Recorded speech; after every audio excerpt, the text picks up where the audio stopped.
Aku memuji akan Allah Subhanahu wa Ta'ala yang tiada memilih dari segala hambanya akan orang yang dikehendakinya dengan dijadikannya sebagai waliullah.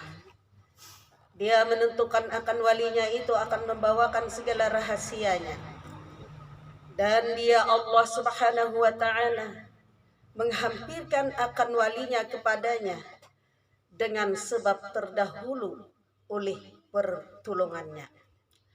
Aku mengucapkan puji syukur kepada Allah Subhanahu wa Ta'ala bahwa Dia telah mengaruniai atas kami dengan mengimani sesuatu yang telah dibawa oleh para nabi Allah, daripada para waliullah, daripada segala rahasianya dalam masalah sifat ketuhanan. Dan Allah Subhanahu wa Ta'ala telah menolong kami untuk mengikuti akan jalan semua mereka itu yang terang lagi mulia. Dan aku memohonkan rahmat dan sejahtera atas penghulu kita Nabi besar Muhammad sallallahu alaihi wasallam yang sujud kepadanya seluruh para malaikat, sedangkan Muhammad sallallahu alaihi wasallam masih terkandung di dalam tulang belakang ayahnya yang sahir, yaitu Nabiullah Adam alaihi salam, dan kepada semua keluarganya dan para sahabatnya serta semua mengikuti mereka itu pada jalan yang nurani daripada amal yang saleh. Amma ba'd, bahwa kita meyakini, mengimani sesungguhnya Waliullah Saman Al-Madani ini adalah benar-benar beliau seorang waliullah, tidak ada diragukan. Kenapa kita setiap haul beliau itu mengingat daripada atau baca manaqib beliau? Itulah tanda kecintaan kita kepada zuriat Rasulullah sallallahu alaihi wasallam. Karena Waliullah Saman Al-Madani adalah darah daging dari baginda Rasulullah sallallahu alaihi wasallam, zuriat Rasulullah sallallahu alaihi wasallam. Itulah bukti kita kecintaan kita kepada Nabi besar Muhammad sallallahu alaihi wasallam. Kita mencintai zuriatnya sampai sekarang ini begitu banyaknya menyebar zuriat-zuriat Rasulullah sallallahu alaihi wasallam, para habaib di seluruh dunia, terutama di negeri Indonesia, begitu banyaknya para habaib. Dan kenapa kita membacakan daripada manaqib aulia Allah ini? Karena inda zikril auliai tanzilur rahmat, artinya dibacakan atau mengingat daripada para aulia itu, maka Allah menurunkan rahmat. Itulah yang kita harapkan bagi yang membaca maupun yang mendengarkannya.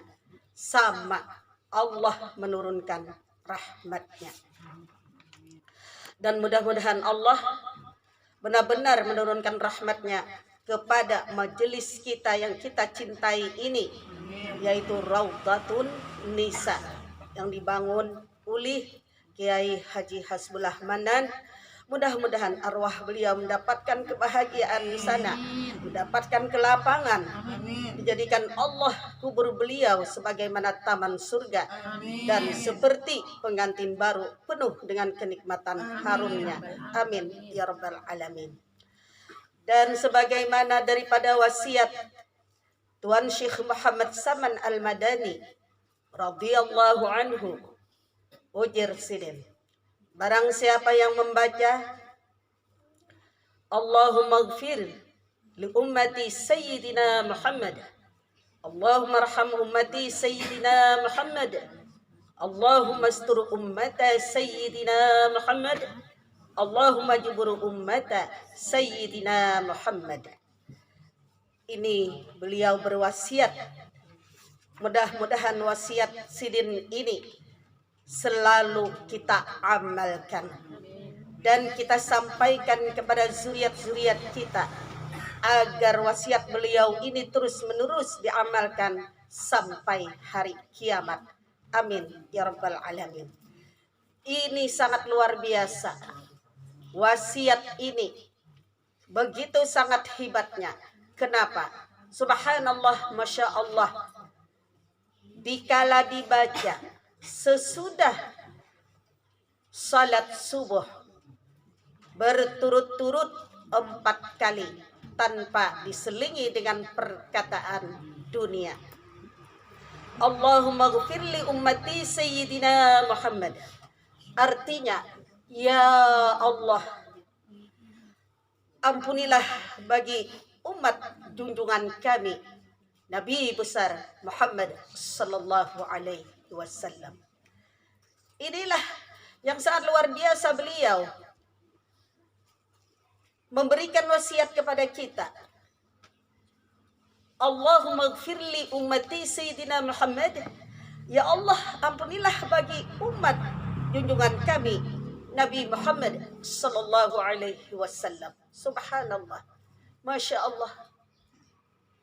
Bukan ini untuk pribadi, tetapi ini untuk seluruh umat Nabi Muhammad sallallahu alaihi wasallam.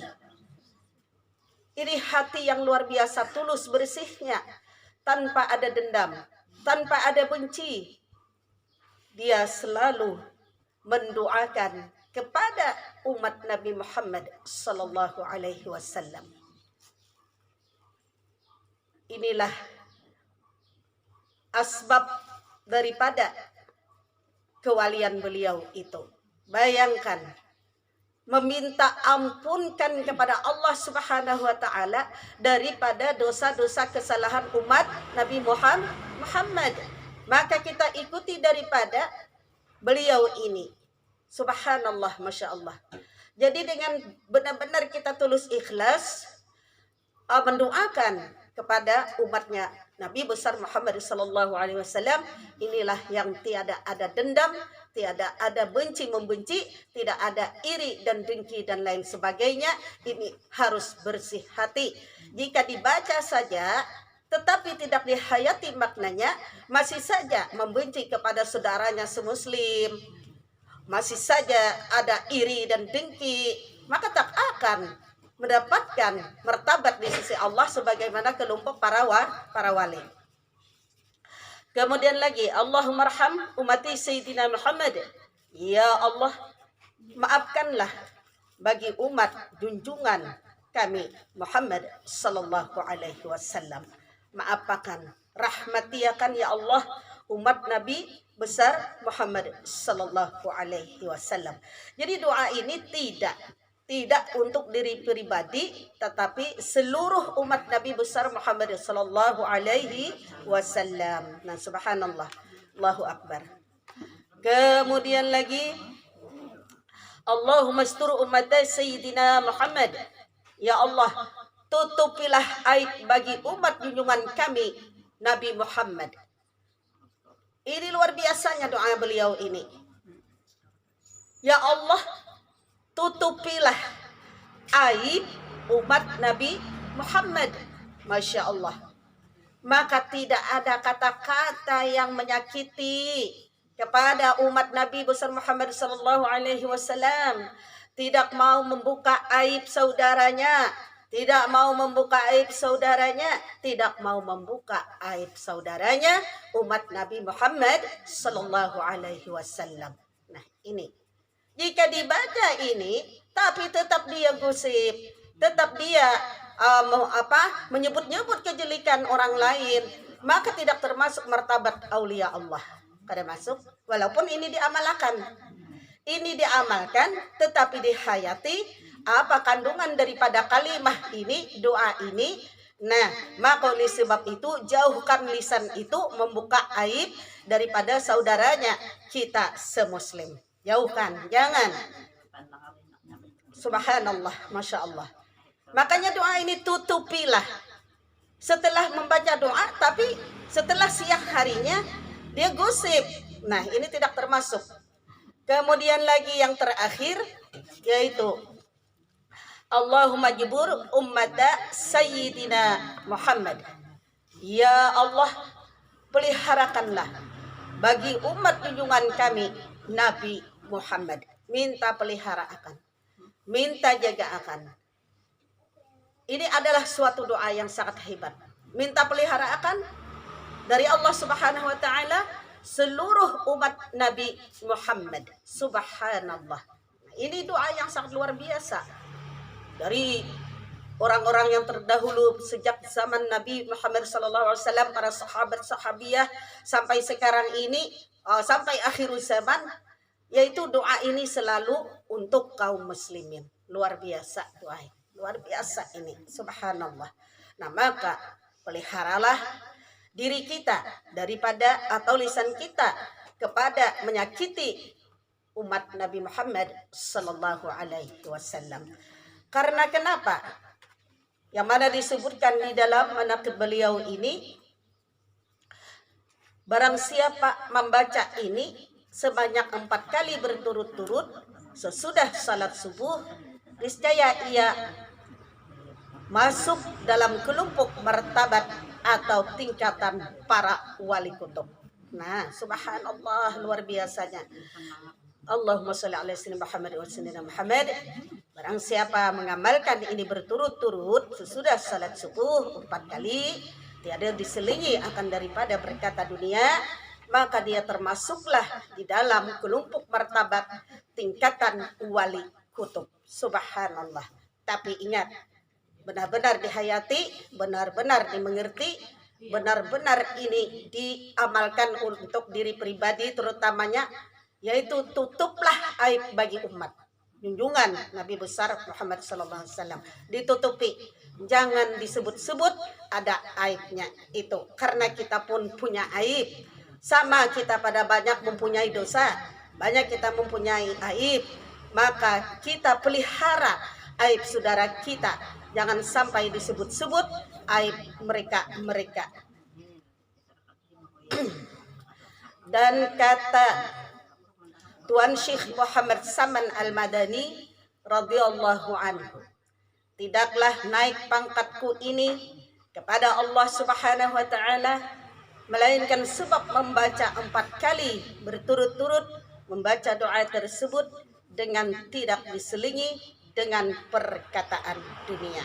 Jadi inilah beliau mengatakan, tidak naik pangkat aku, ujar Sidin, yaitu pangkat kewalian dari Allah Subhanahu wa taala, dikarenakan atau diasbabkan beliau mengamalkan doa tersebut. Nah, jadi kita ikuti beliau ini, mudah-mudahan kita termasuk daripada dinaikkan Allah pangkat, termasuk kita kelompok martabat wali kutub. Amin ya rabbal alamin. Dan lagi pada terikat beliau itu ada, sesudah ini dibaca 4 kali berturut-turut, ditambah lagi dengan zikir. Beliau berwasiat, apa kata beliau? Perbanyaklah zikrullah. Seabdal-abdal zikrullah itu adalah la ilaha illallah. Yang lainnya abdal, ini lebih abdal lagi, la ilaha illallah. Sesudah membaca 4 kali Allahumma ghfirli ummati sayyidina Muhammad ini, sambung lagi dengan la ilaha illallah, la ilaha illallah, la ilaha illallah. Berapa kali itu? 166 kali. 166 kali. Iya. Kemudian lagi Allah, Allah, Allah. Berapa kali? 77 kali. Nah, subhanallah. Sesudah itu kemudian hu berjumlah 66 kali. Nah, subhanallah, masya Allah, luar biasa, luar biasa. Nah, Itulah tarikat beliau. Kemudian lagi, beliau sangat menyayangi kepada kedua orang tua. Beliau sangat berbakti kepada kedua orang tua. Beliau sangat memuliakan kepada kedua orang tua. Para manakib-manakib mengatakan para aulia Allah itu semuanya bakti dengan kedua orang tua. Karena kenapa? Ridallahi fi walidain wa sukhtullahi wa sukhtul walidain. Nah, ridanya Allah itu tergantung daripada ridanya kedua orang tua. Dan murkanya Allah itu tergantung daripada murkanya orang tua. Walaupun ibadahnya siang dan malam dia salat, dia laksanakan puasa selain daripada bulan Ramadan sunnatnya, dia baca Al-Quran, dia berhaj, dia berumrah.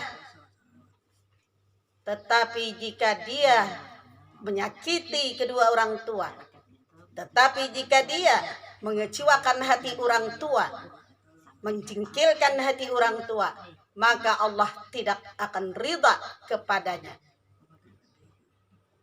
Makanya tergantung daripada ridha orang tua, maka Allah akan ridha kepadanya.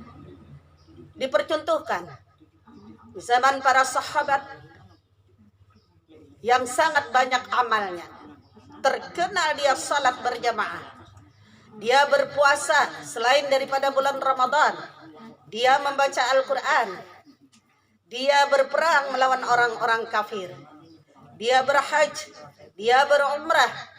Tetapi dikala dia naza' tidak bisa mengatakan kalimah thayyibah, maka seorang sahabat yang bernama Ali radhiyallahu an mentalkinkan kepadanya untuk mengucap kalimah la ilaha illallah, tetapi tubuhnya bergetar, seolah-olah mulutnya terkunci rapat, tidak bisa mengucap kalimah thayyibah. Kemudian ditalkinkan kembali, tidak bisa. Ditalkinkan kembali, tidak bisa.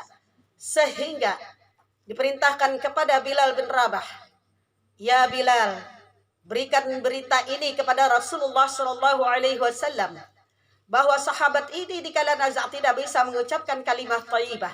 Maka pergilah Bilal bin Rabah kepada Rasulullah SAW, dan Rasulullah bertanya kepada Bilal bin Rabah, ya Bilal, apakah kedua orang tuanya masih hidup? Jawab Bilal bin Rabah, ya Rasulullah, ayahnya sudah tiada, tapi yang masih hidup adalah ibunya. Ibunya yang sudah tua renta, berjalan kaki 3, yang disebut yaitu adalah ditambah dengan tungkat. Maka Bilal bin Rabah disuruh oleh Rasulullah SAW pergi ke tempat ibunya. Setelah ditemui rumahnya, diketuk pintu rumahnya, keluarlah seorang wanita tua renta yang sudah bungkuk, berjalan terpoyong-poyong ke sana, ke sini, ke kanan dan ke kiri. Subhanallah. Kemudian Bilal bin Rabah memberikan salam, disahut oleh ibu tua itu. Wahai ibu, apakah sampian telah mengetahui bahwa anak sampian dalam keadaan sakit berat dan anak sampian dalam keadaan naza', tetapi dia tak bisa mengucap kalimah thayyibah? Wahai ibu, tengoklah anak sampian. Jawab ibu, tidak wahai Bilal. Kenapa ibu?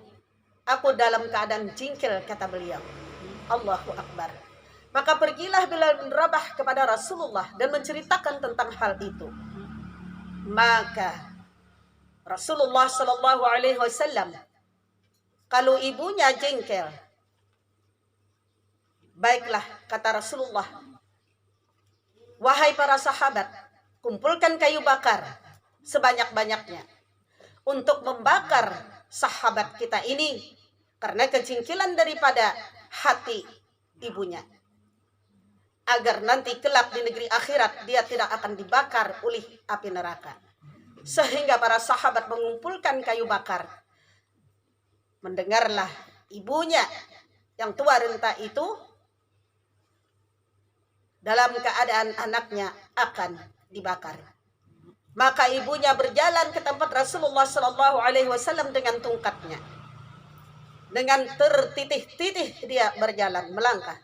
Lalu dia berkata, ya Rasulullah, kenapa anakku mau dibakar? Wahai ibu, karena dia telah menjengkelkan hati sampean, ditebus dengan di dunia ini untuk dibakar, agar dia di negeri akhirat tidak akan dibakar oleh api neraka. Maka sang ibu menangis. Dia memohon kepada Rasulullah, ya Rasulullah, aku ridha kepada anakku. Semuanya aku ridhakan kepada anakku. Aku tak tega ya Rasulullah, anakku dibakar ya Rasulullah. Maka Rasulullah mengutus Bilal bin Rabah menengok seorang sahabat tersebut. Benarkah wahai Bilal, ibunya benar-benar ridha kepada anaknya? Jika ibunya ridha kepada anaknya, maka dengan mudah mulut anaknya itu akan mengucap kalimat thayyibah. Maka tibalah Bilal bin Rabah di depan pintu rumahnya. Terdengarlah suaranya yang amat nyaring, la ilaha illallah Muhammadur Rasulullah.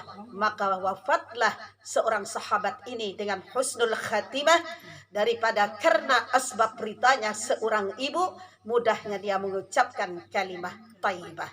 Subhanallah, Masya Allah, luar biasa. Jadi sebagaimanapun banyaknya amal ibadah, tetapi jika orang tua itu dalam keadaan sakit hati, orang tua itu dijingkirkan, orang itu merasa ada yang sangat sakit di dalam hati hingga menitiskan air mata, maka tidak akan mendapatkan surga, tidak akan mendapatkan ridhanya Allah Subhanahu wa taala. Makanya tergantung daripada ridha orang tua. Subhanallah, Masya Allah. Kemudian Rasulullah memanggil kepada seorang ibu ini, wahai ibu, kenapa pian maka sejengkil itu demikian sehingga anak pian tak bisa mengatakan kalimat thayyibah? Lalu sang ibu bercerita, wahai Rasulullah, anakku dilahirkan dalam keadaan yatim. Aku jaga, aku pelihara dia dengan kasih sayangku, dengan rezeki yang aku dapat, hingga aku berikan kepada anakku sehingga dia tumbuh besar ya Rasulullah. Aku gendong dia kemana-mana. Semuanya untuk anakku ya Rasulullah. Dulu dia sebelum beristri ya Rasulullah, dia begitu sangat berbakti kepadaku. Dia sangat sayang kepadaku. Tetapi setelah dia beristri ya Rasulullah, dia melupakan aku ya Rasulullah. Dia lebih patuh kepada istrinya ya Rasulullah, sedangkan aku tak dihiraukannya ya Rasulullah. Masya Allah, Bu. Allahu Akbar.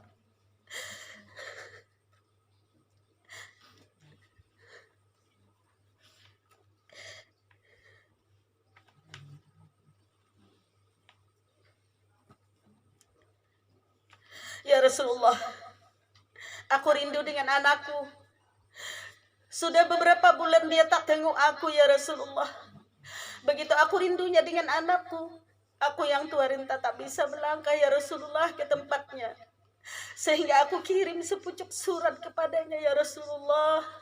Wahai anakku, aku rindu denganmu nak. Apa yang terjadi ya Rasulullah? Anakku membalas juga dengan sepucuk surat, wahai ibu, aku tak bisa kunjung ke tempatmu karena aku dalam keadaan sibuk.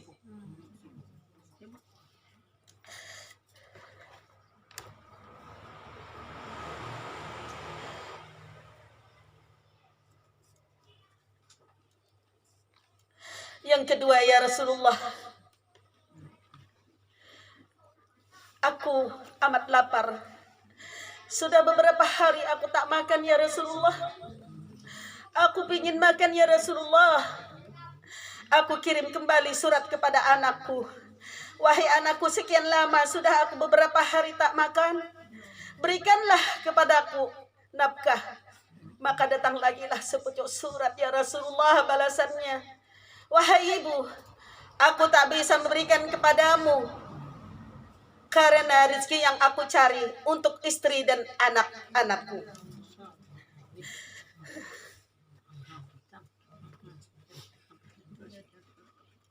Ya Rasulullah, Kemudian lagi karena kerinduan kepada anakku, ingin aku memeluk anakku, dan aku lapar ya Rasulullah, maka aku berjalan ke rumahnya yang sering aku jatuh ya Rasulullah dalam perjalananku menuju rumah anakku.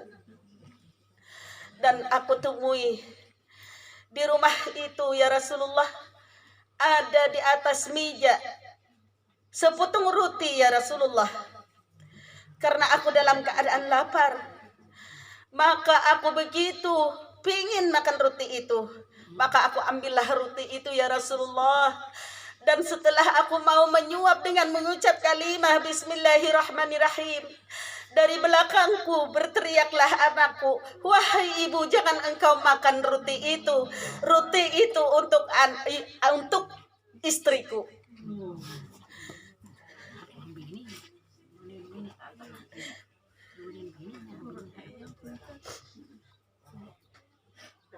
Kemudian lagi ya Rasulullah, pernah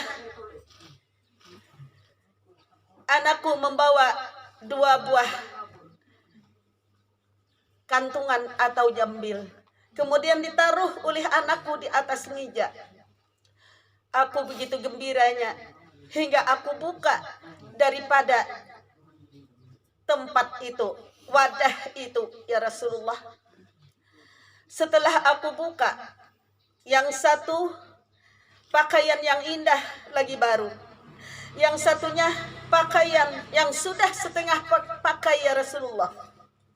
Kemudian dengan gembiranya kata beliau, aku ya Rasulullah, aku ambil daripada yang bagus itu. Aku ambil yang mana baju yang baru itu. Mungkin anakku ini akan membelikan aku baju yang baru ini. Sehingga ya Rasulullah, aku pasang ke tubuhku. Aku bahagia ya Rasulullah. Aku senang ya Rasulullah. Sehingga aku berputar-putar di hadapan cermin, karena aku gembiranya dengan baju itu. Tiba-tiba datang anakku ya Rasulullah. Wahai ibu, jangan engkau pakai baju baru itu. Ini untuk istriku. Yang inilah untuk ibu yang setengah pakai. La ilaha illallah Muhammadur Rasulullah. Inilah ya Rasulullah yang mengakibatkan ulun kecewa ya Rasulullah. Tapi ya Rasulullah, setelah engkau mau membakar tubuh anakku yang dikala dalam keadaan nazak, maka luluhlah hatiku, tak tega aku ya Rasulullah. Maka aku ritakan semua kekecewaanku itu ya Rasulullah. Bagaimana kasih sayang seorang ibu yang sangat luar biasa. Tiada bisa dinilai dengan harta apapun kasih sayang seorang ibu dengan anaknya. Para kaum muslimah yang dirahmati Allah Subhanahu wa taala, dan insyaallah dirindukan oleh Habibuna Muhammad sallallahu alaihi wasallam, kita adalah seorang istri. Menjadilah istri yang salihah, menjadilah istri yang cinta kepada mertua kita. Jangan kita hanya maunya dengan duit yang dicari oleh suami kita, tetapi kita pun harus memperhatikan mertua kita. Dia dalam keadaan mengandung, melahirkan, membesarkan, sehingga dia sukses dalam berniaga berdagang misal. Dia sukses di dalam bertani, dia sukses di dalam segala hal, menjadi seorang pejabat, menjadi seorang PNS. Ingatlah, itu adalah perjuangan ibunya. Ingatlah, itu perjuangan ibunya, doa ibunya sehingga anaknya sukses. Dia rela dinikahkan, dia rela untuk istrinya. Di sini ada pertanyaan. Ulun yang bertanya, ulun yang akan menjawabnya. Siapakah yang lebih penting untuk ditaati, dibakti? Apakah istri atau ibu?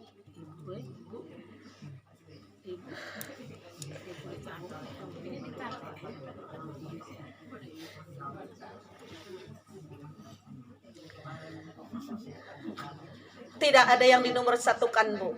Tidak ada yang dinomor duakan. Semuanya itu sama, berimbang.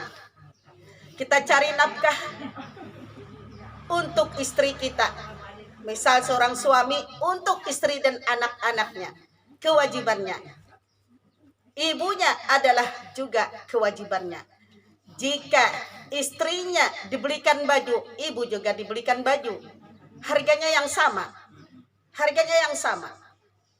Jika si istri marah, maka berikanlah nasihat-nasihat agama. Jika suaminya berbakti kepada ibunya, maka suami itu akan mendapatkan surga, istri akan bahagia. Jika istrinya dibelikan sandal, ibunya juga belikan sandal. Harga yang sama. Apabila istrinya dibelikan penutup aurat, kerudung, jilbab, maka belikan ibunya juga kerudung atau jilbab. Apabila istrinya dibelikan ayam panggang, itik panggang, papuyuk panggang, haruan panggang, ibunya juga dibelikan sedemikian itu. Sama kedua-duanya itu diutamakan. Tidak ada yang dinomor duakan. Nah, inilah luar biasanya. Makanya wali-waliullah itu mereka kunci adalah berbakti kepada kedua orang tua. Sangat banyak para wali-wali Allah itu mereka tidak akan diangkat juga kewaliannya karena kuncinya adalah kebaktian kepada kedua orang tua kita.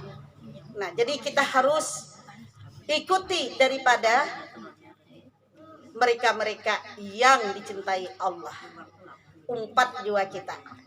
Jadi bukan hanya kita baca Allah maghfirli ummati Sayyidina Muhammad, sedangkan diri kita tetap memperhatikan maknanya. Sedangkan kita tidak bisa mengamalkan kepribadian kita apa yang telah diwasiatkan beliau, Allah maghfirli ummati Sayyidina Muhammad tersebut.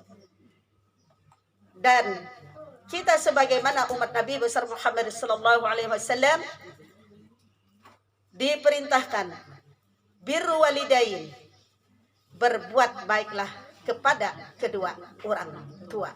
Jangan sampai orang tua kita merasakan kesedihan. Jangan sampai orang tua merasakan kejengkelan dan kekecewaan. Mudah-mudahan kita taat kepada Allah, taat kepada yang dibawa oleh Rasulullah Al-Quran dan sunnahnya, dan taat kepada suami, dan berbakti kepada kedua orang tua kita, dan selalu hati tulus dan ikhlas bersih.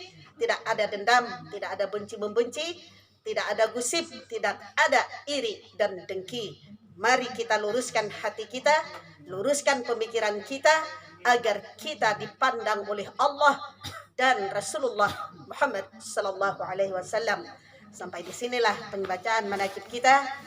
Mudah-mudahan Allah benar-benar menurunkan rahmatnya bagi kita semua, bagi kita kampung halaman kita, bagi kabupaten kita, Hulu Sungai Utara, dan seluruh Indonesia, dan seluruh dunia, mukminin, mukminat, muslimin, muslimat. Amin ya rabbal alamin.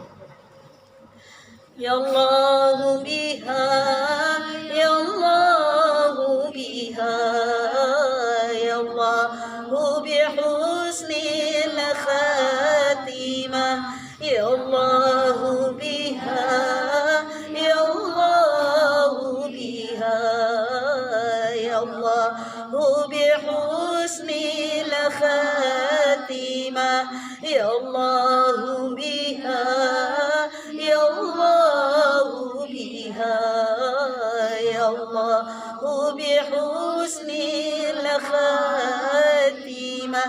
Subhanallah wa bihamdi, subhanallahil azim, subhanakallahumma wa bihamdika, asyhadu an la ilaha illa anta, astaghfiruka wa atubu ilaik. Amin ya rabbal